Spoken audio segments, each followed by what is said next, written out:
Di balik hidup gak seru orang sukses. 11 kebiasaan yang sering kita remehkan.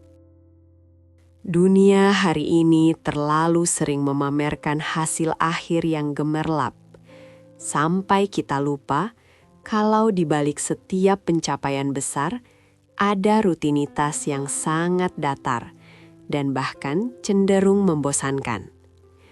Selamat datang di Jejak Diri, tempat kita mengupas sisi lain dari kehidupan yang jarang dibicarakan, tapi sangat menentukan arah masa depan kita. Kebanyakan orang sukses yang benar-benar punya akar kuat tidak hidup dalam kejutan atau petualangan setiap hari. Mereka justru adalah orang-orang yang paling setia pada pengulangan, yang tetap bertahan melakukan hal yang sama meski rasanya sudah tidak ada lagi gairah di sana.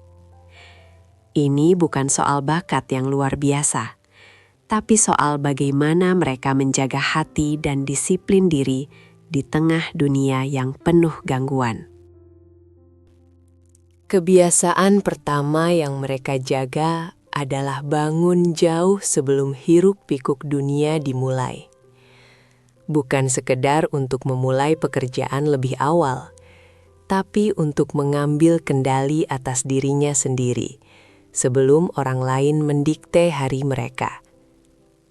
Di waktu sepi itu, ada ruang untuk menyadari keberadaan diri, mengatur niat, dan menyadari bahwa setiap hari adalah amanah yang harus dipertanggungjawabkan.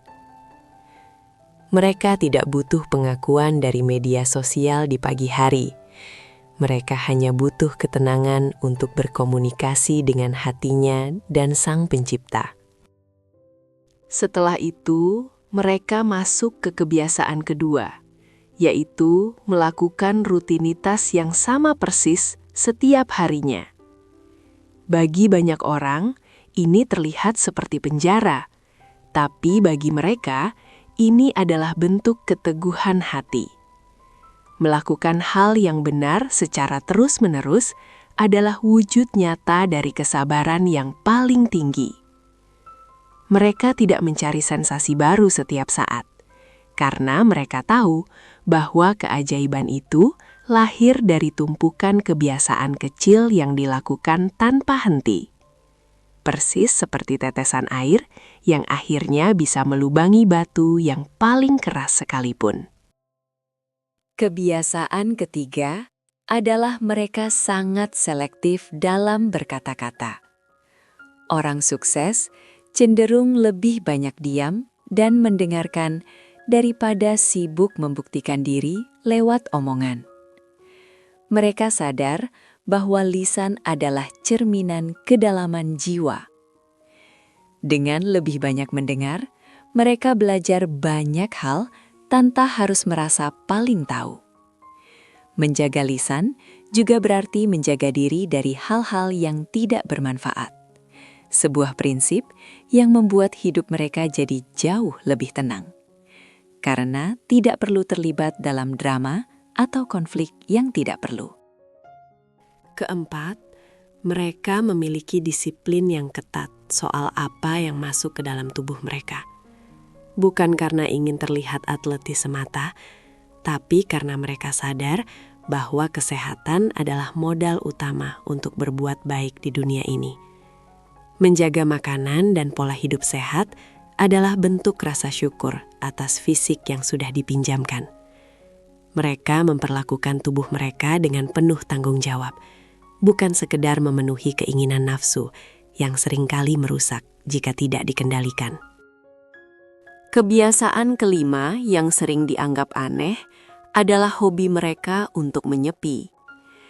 Di tengah dunia yang bising, mereka meluangkan waktu untuk benar-benar sendirian, tanpa ponsel, tanpa gangguan.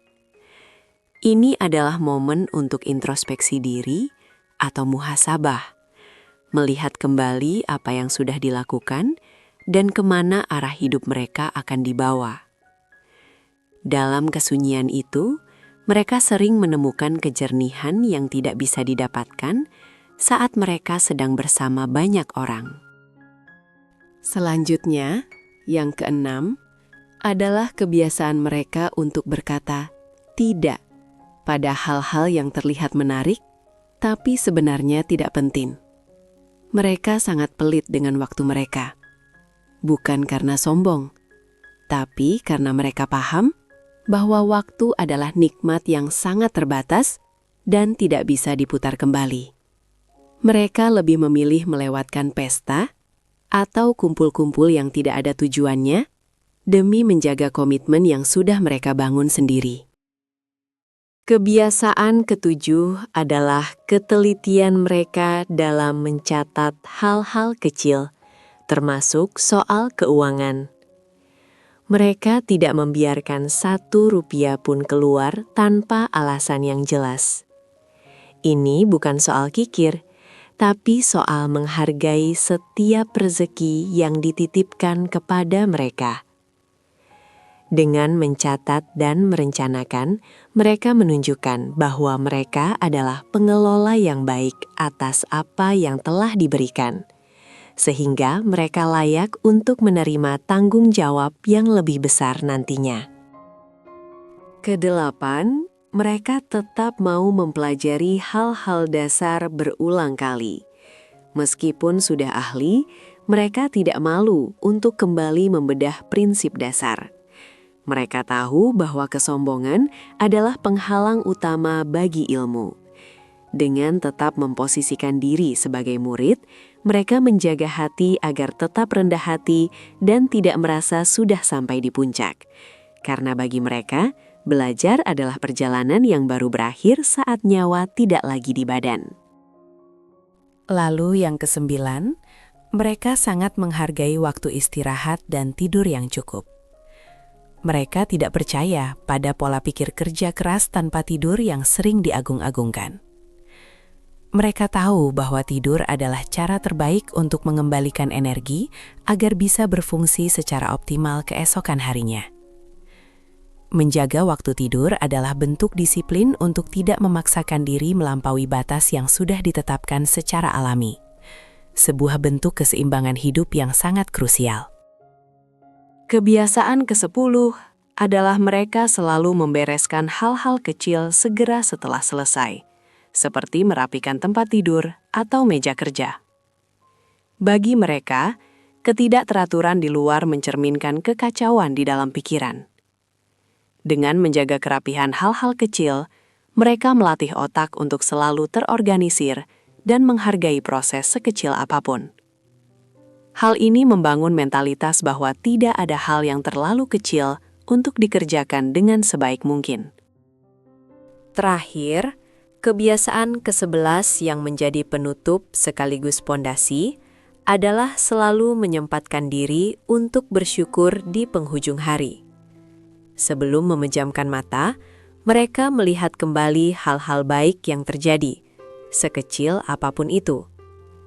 Mereka menyadari bahwa semua pencapaian itu bukan semata-mata karena kehebatan mereka, tapi ada campur tangan Tuhan yang memudahkan jalannya. Syukur inilah yang membuat mereka tetap tenang di saat sulit dan tetap rendah hati di saat berada di atas. Itulah 11 kebiasaan yang mungkin terlihat membosankan bagi orang kebanyakan, tapi menjadi kunci utama bagi mereka yang ingin memiliki hidup yang bermakna dan stabil. Sukses itu bukan tentang seberapa banyak kejadian luar biasa yang kita alami, tapi seberapa kuat kita bertahan dalam rutinitas yang bermanfaat. Kalau menurut kamu, kebiasaan mana yang paling susah untuk dijalankan secara konsisten? Coba tulis pendapatmu di kolom komentar dan mari kita diskusi dengan kepala dingin. Jangan lupa bagikan video ini jika kamu merasa ada orang terdekatmu yang perlu mendengar narasi ini. Sampai jumpa di perjalanan jejak iri berikutnya.